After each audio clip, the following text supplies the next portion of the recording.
Et bien bonjour à toutes et à tous les amis, supporters sportifs parisiens, parisiennes, supporters sportifs d'autres clubs, amoureux du football, bienvenue à vous. Bah écoutez les amis, je vous retrouve pour la petite vidéo que j'avais prévue hier, parler de Galtier qui est fragilisé, Campos aussi je pense, et puis Tuchel. La rumeur Tuchel pour le remplacer, oui, vous m'avez beaucoup demandé mon avis. T'en penses quoi Ayoub du retour de Tuchel au PSG? Ça fait combien de temps que tu me suis? Hein? Ça fait combien de temps que vous me suivez, ceux qui me posent la question? Vous savez très bien ce que j'en pense de Tuchel. Il m'a fait perdre mes cheveux, moi, au PSG. J'étais à bout, j'ai dansé quand il est parti. Tu vois? Et je suis pas comme beaucoup, parce que alors ça, c'est vraiment aberrant, faut en parler. Beaucoup de gens qui étaient, à l'époque, contre lui, qui n'en pouvaient plus, qui voulaient qu'il dégage, et puis maintenant, ils sont là, ouais, il va revenir! Oh, Petersen! Ça tourne en Allemagne! Non mais franchement, faut arrêter là. Là, faut arrêter les gars. Au bout d'un moment, c'est comme ceux qui tapaient H24 sur Leonardo, puis maintenant ils sont là. Ouais, mais on était quand même mieux avec Leonardo Campos, enfoiré, qu'est-ce que t'as fait? Ah non mais là, franchement, la schizophrénie chez les supporters du PSG, c'est merveilleux. Bref, on va en parler après, les amis, tranquillement. On va en parler après, mais en tout cas, moi, je mange pas de ce pain-là. Moi, voilà. Bref, les amis, bah écoutez, je voulais vous retrouver parce que le duo Galtier et Galtier-Campos sont clairement menacés. Il y a beaucoup de rumeurs qui vont de plus en plus dans ce sens. L'attitude aussi le montre. Ça fait un petit bout de temps que je sens que Galtier est complètement paumé, qu'il s'énerve aussi en conférence de presse. Je vois un Galtier moins enthousiaste, comme je vous l'ai déjà dit, moins enthousiaste même dans ses choix, dans ses lectures de match, dans dans son attitude, dans plein de choses, voilà. Et ça, vous voyez, comme je vous l'avais dit, je sais, je vais me répéter, mais tous mes doutes que j'avais sur Galtier quand il arrive au PSG, tout se confirme en fait. Quand je vous disais, je sais pas où tout est beau, tout est nouveau, tout est rose, que je l'attends en deuxième partie de saison, quand on va rentrer en phase finale de Ligue des Champions. Qu'est-ce qu'il va savoir faire pour préparer cette équipe tactiquement et tout face à des gros d'Europe, dans son discours, dans sa mise en place tactique. Lui qui n'a aucune expérience en Europe, oui, parce qu'il a encore moins d'expérience, Galtier, que tous ses prédécesseurs qui se sont cassés les dents, qui n'ont pas réussi à remporter la Ligue des Champions PSG. Donc voilà, tous mes doutes aussi sur le fait qu'à la moindre difficulté, comment il va être capable de pouvoir relancer la machine, etc. Bon, on voit clairement qu'il est complètement à côté de la plaque et que c'est de pire en pire. Donc, et c'est pas parce qu'on a gagné contre Lille que ça efface le contenu dégueulasse, que ça efface plein de choses. Et d'ailleurs, contre Lille, les amis, et c'est ça qui met la puce à l'oreille, pour vous dire à quel point ça va mal. Galtier, les amis, Campos descend de la tribune et pendant le dernier quart d'heure, c'est lui qui descend, qui vient s'en prendre aux arbitres, qui vient gueuler après les joueurs pour remettre un coup de boost aux joueurs. D'ailleurs, ça a porté ses fruits parce que les joueurs ils sont bougés les fesses dans le dernier quart d'heure, ce qui nous a valu l'égalisation et la victoire. On en a vu dans l'attitude, les joueurs étaient transformés quand Campos est arrivé. Donc là, tu te dis c'est quand même grave.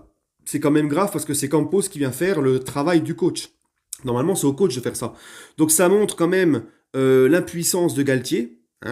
Clairement, pour moi, c'est un désaveu envers Galtier. Alors on me dit Campos le faisait à Lille, il le faisait à Monaco. Oui, mais alors j'aimerais bien savoir dans quel contexte. Parce que moi, personnellement, ça intervient au moment où on sait que les deux, c'est tendu pour eux, c'est chaud pour leurs fesses, qu'il y a beaucoup de bruit qui disent qu'ils sont sur la sellette, qu'ils sont fragilisés. Ça intervient après 3 défaites de suite où tout va mal. Donc Campos ne le faisait pas avant ça, tu vois. Donc ça tombe pile poil au moment où c'est vraiment tendu. Donc il n'y a pas d'hasard. Et je pense que Campos, c'est grave parce que il fait ce que Galtier n'arrive plus à faire. Donc c'est quand même grave. Et donc voilà, donc le constat il est là, c'est que Galtier est hyper fragilisé. Je pense que Campos aussi, parce que c'est lui qui a ramené Galtier. Et je ne vois pas l'émir faire confiance à Campos et lui demander de ramener son prochain coach. Donc je vois pas non plus Campos comment il pourrait rester si Galtier part, je ne vois pas. Surtout si c'est Zizou qui vient, puis aussi Tuchel, parce que Tuchel, les gars, faut savoir qu'il s'entend avec personne. Ah oui, mais ça, faut le savoir. Il s'entendait pas avec Enrique, il s'est pas entendu avec Leonardo. À Chelsea, à la fin, il s'entendait pas avec ses dirigeants. À Dortmund, il s'est fait gicler, il s'entendait pas avec ses dirigeants. Il s'entend avec personne, le Tuche. Toi, le Tuche, c'est le genre de mec qui réclame les pleins pouvoirs, mais ensuite, il va chialer qu'il est tout seul face à la presse, à gérer sportivement, gérer ceci, cela. Ah oui, mais gros, t'as voulu les pleins pouvoirs, tu veux personne dans les pattes avec toi, donc. Faut savoir. Bref, je vais devenir fou. Le retour du Tuche au PSG. Ouh, ah non, non, pitié, pitié. Bref, non, sans déconner. Euh, donc voilà. Hein, et je pense que si Campos a fait ça, c'est aussi parce que c'est tendu, c'est chaud pour lui et il le sait. Maintenant, les amis, je pense sincèrement que si le PSG est en train de travailler, je pense, sur son successeur. Le choix numéro un de l'émir, c'est Zizou, et c'est mon choix aussi numéro un à moi pour tout ce que j'ai évoqué. Je vais pas revenir sur tout ce que je disais auprès de Zizou au PSG, mais voilà, il faut une bonne fois pour toutes au PSG un joueur qui soit une star et qui ne soit pas en dessous, mais qui soit au même niveau ou une star comme les joueurs du vestiaire. Hein, Zidane, s'il vient au Paris Saint-Germain, je l'ai déjà dit, mais Zidane, c'est un mec qui a tout gagné en tant que joueur. Ballon d'or, que ça soit sur le plan personnel ou collectif, il a tout gagné. C'est une star internationale, mondiale. T'as vu le boucan que ça a fait quand Le Gret s'en est pris à lui. Il a fallu attendre quand même que Le Gret désigne Zidane publiquement pour qu'on puisse enfin se pencher sur les vrais problèmes de Le Gret, etc., qui sont bien plus graves quand même, harcèlement sexuel et compagnie, bref. Donc, c'est pour vous dire à quel point Zidane, voilà, c'est extraordinaire quand même. C'est une star mondiale, c'est une star planétaire, au même titre que les Messi, les Neymar, les Kiki maintenant. Donc voilà, il faut, pour moi, je l'ai toujours dit, je le répète, un coach au PSG qui soit autant important, voire plus important que les joueurs. Hein, c'est un mec qui a fait ses preuves en tant que joueur et et aussi en tant qu'entraîneur, parce que Zizou, c'est aussi ça. Ce n'est pas seulement qu'un grand joueur et une légende du football, c'est aussi un grand entraîneur qui a tout gagné aussi en tant que coach. Voilà. Hein. Donc, bref. Et dans un club à pression comme le Real Madrid, hein, gagner 3 Ligues des Champions de suite, c'est extraordinaire. Voilà. Donc, je pense que l'émir, il va absolument faire Zidane, hein, et ça sera le meilleur choix possible pour moi, je pense. Euh, Maintenant, voilà, si Zidane ne peut pas venir au mois de juin, si Zidane ne veut pas venir tout court et qu'il se rabatte sur un autre, comme Tourelle ou autre, je ne sais pas, mais que ça ne peut pas se faire avant, ça ne peut pas se faire maintenant, je pense que pourquoi pas la solution, ça pourrait peut-être mettre Papus Camara en intérim jusqu'à la fin de saison. Parce que les gars, si tu perds à Marseille et que tu perds face au Bayern et entre-temps il y a le match face à Nantes, donc là si tu fais une contre-perf à Marseille, une contre-perf contre Nantes, une contre-perf contre le Bayern, même si tu gagnes admettons à Marseille et Nantes mais que tu sors le Bayern, ça va être compliqué pour Galtier de rester. Ça va vraiment être compliqué pour lui de rester. Je pense que quoi qu'il arrive là contre Marseille et Nantes, si tu perds contre le Bayern, pour la fin de saison en championnat, ça risque d'être très difficile, tu peux tout perdre. Donc, même si le PSG n'a pas son nouveau coach pour maintenant, le mieux, c'est de trouver la solution Papus, Camara, comme ça, en intérim jusqu'à la fin de saison, pour essayer de changer autre chose, apporter un nouveau discours, et parce que ça risque d'être très compliqué. Voilà. Bref. Maintenant, les amis, Tuchel au Paris Saint-Germain. Les gars, s'il vous plaît, par pitié. Par pitié, mais n'ayez pas la mémoire courte. Parce qu'on peut me dire ce qu'on veut, Tuchel, c'est un échec au Paris Saint-Germain. Oui, c'est un échec au PSG. Parce que l'objectif du PSG, un coach au PSG, tant qu'il ramènera pas la Ligue des Champions, on te dira c'est un échec. Et moi, faire du neuf avec du vieux, c'est pas ma came, on l'a vu avec Leonardo. D'accord? Et encore pire, parce que Leonardo, son pré-passage au PSG, c'était clairement une réussite. Et on a vu qu'à son retour, c'était pas ça qui était ça quand il est revenu. Donc, les retours, c'est jamais bon. Faire du vieux avec du neuf, pardon, avec du vieux, c'est jamais bon. Surtout avec un coach où ça s'est très mal terminé. Qui, pour moi, comme les autres, s'est cassé les dents, n'a pas réussi à ramener la Ligue des Champions à Paris. Alors oui, Tuchel a fait mieux que les autres. Il nous a ramenés en finale, ça je lui accorde, c'est vrai. Mais au bout d'un moment, et ça m'a valu les foudres de beaucoup à l'époque, mais je le dis toujours et je le maintiens toujours, si on a un minimum objectif, battre Leipzig et l'Atalanta au final 8 sur un match sec, avec aucune autre compétition à jouer, ça fait un peu comme un format Coupe du Monde en été, aucune autre compétition à jouer, t'as que sur ça, te concentrer sur ça, l'Atalanta Leipzig où t'es clairement favori sur le papier, excusez-moi, mais c'est pas un exploit d'aller en finale. Il faut dire la vérité, les amis. Hein, on a tenu nos 30 favoris, mais c'est pas non plus un truc extraordinaire. Le truc qu'on peut quand même accorder à Tuchel, c'est qu'il a réussi à nous faire péter la barrière psychologique des huitièmes contre Dortmund et à retourner à la situation, chose qu'on faisait plus depuis Laurent Blanc. Tu vois?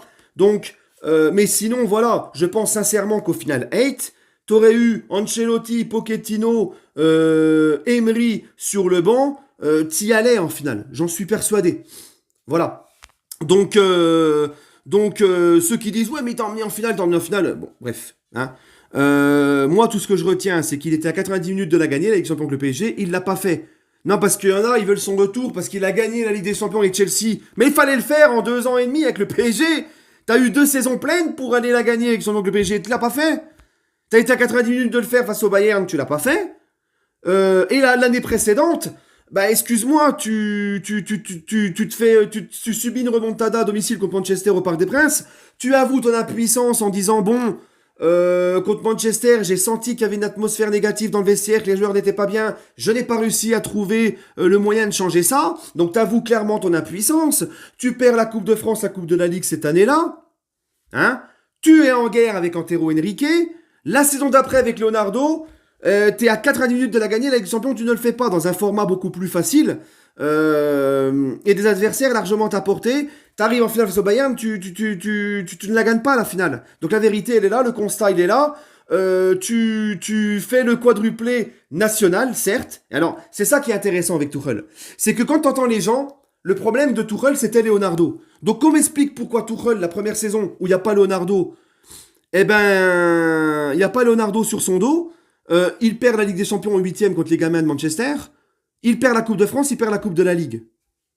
D'accord? Et deuxième partie de saison, tu ne retrouves plus du tout le jeu que tu as mis en place les 6 premiers mois. Parce que les 6 premiers mois sur Tuchel, c'était quand même très beau à voir. Ça, faut lui accorder aussi. Mais sinon, après, dans le jeu, il n'y a plus rien. Jusqu'à ce qu'il parte, il n'y a plus rien et ça se dégrade de mois en mois. D'accord? Hein? Donc, Leonardo, il n'est pas là. Le mec ne gagne que le championnat et le trophée des champions. Il perd en 8e de Ligue des Champions, il perd la Coupe de France, il perd la Coupe de la Ligue. Leonardo est là, soi-disant celui qui lui a tout cassé. Leonardo est là, il te fait le quadruplé national et il va en finale de Ligue des Champions. Donc moi, faut m'expliquer. Hein? Faut m'expliquer. Non, les gars, c'est... Voilà, moi, Tuchel, j'oublie pas. J'oublie pas que à la fin, il était complètement paumé, qu'il avait une communication désastreuse, qu'à la fin, même beaucoup de joueurs étaient à bout avec lui, que le contenu, c'était très, très, très, très dégueulasse aussi, qu'on s'ennuyait, que c'était très compliqué, qu'il avait aussi perdu 4 matchs de Ligue 1 sur la phase aller, hein, la dernière saison avant qu'il se fasse renvoyer. On voyait qu'il était à bout et voilà. Donc oui, après, il est parti à Chelsea, il a gagné la Ligue des Champions avec Chelsea, mais comme avec le PSG, bah, les 6 premiers mois qu'il fait dans son club, ça cartonne toujours. Il a eu la chance d'arriver au bon moment à Chelsea, en plein milieu de la saison, et ça a fonctionné. Mais faut pas oublier non plus que sa deuxième saison à Chelsea, c'est pas non plus extraordinaire. Hein, et qu'au fur et à mesure aussi, ça s'est dégradé. Donc non, moi les gars, Tuchel, et puis même l'effectif actuel n'est pas fait pour lui. Lui, c'est un jeu qui est basé sur il faut courir, presser haut, se projeter vite vers l'avant, beaucoup d'efforts contre pressing, pressing contre pressing, c'est pas fait pour lui. D'accord? Donc non, moi, ramenez-moi Zidane, les gars. Encore une fois, Tuchel nous a montré, il a eu 2 ans et demi pour nous montrer au PSG que il pouvait faire gagner avec champion, enfin qu'il pouvait, voilà, c'est un fiasco, hein, c'est un échec aussi. Voilà, j'oublie pas aussi comment il a craché sur le PSG quand il est parti, etc. Bref, non, moi les gars, ceux qui veulent son retour, j'arriverai pas à comprendre. Si moi demain il revient, et puis en plus s'il revient Tuchel, s'il revient, parce qu'on entend partout dans la presse que s'il revient, c'est parce qu'il y a des cadres du PSG qui veulent son retour. Donc ça veut encore dire que c'est les joueurs qui décident. Ça veut encore dire qu'il revient parce que tu veux faire plaisir aux cadres. C'est encore eux qui décident, c'est encore la République des joueurs. Non les gars, non. Là, t'as un mec comme Zidane qui est libre, qui a un CV long comme le bras, qui a tout gagné en tant que joueur, en tant que coach, qui est une star planétaire, qui est une légende du football, qui a vraiment le profil idéal pour ce vestiaire, ce contexte particulier, qui a tout gagné en tant que coach dans un club à pression comme le Real. Donc il est vraiment, pour moi, le costume et le Zidane, il est vraiment PSG compatible pour moi. D'accord, hein, le mec, il est libre. Qu'est-ce que tu vas aller me casser les pieds à faire revenir Tuchel? Non, les gars, non, faut arrêter. Quand je vois des supporters parisiens sur les réseaux qui sont là, il y a eu un sondage, ils préfèrent voir le retour de Tuchel alors que les 3 quarts à l'époque étaient à bout, voulaient qu'il se casse, plutôt que Zidane. Non, faut arrêter l'hérésie, là. Là, au bout d'un moment, faut arrêter l'hérésie. T'as Zidane qui est libre, il faut foncer à tout prix sur lui. Hein? Voilà, les gars. Donc, voilà mon avis. Donc, moi, un retour du Tuche, c'est catégoriquement non. Je te dirais bien le Tuche des 6 premiers mois, y a pas de souci. Moi, si Tuchel y revient au PSG et que ça joue comme on a vu dans les 6 premiers mois, y a pas de souci. Mais on sait que ça durera pas longtemps. Et on sait qu'il va vite perdre le fil et qu'il va vite péter les plombs, vite s'embrouiller avec tout le monde. Non, c'est bon. Hein, moi, comme je vous l'ai dit, hein, moi, je n'oublie rien. Si vous avez la mémoire courte, moi, je l'ai pas. Hein, faut arrêter. Voilà, les amis. Bref, bah écoutez, c'est tout ce que j'ai à dire. On verra ce qui va se passer. Donnez-moi votre avis en commentaire. Prenez soin de vous. Et toujours et encore, allez Paris.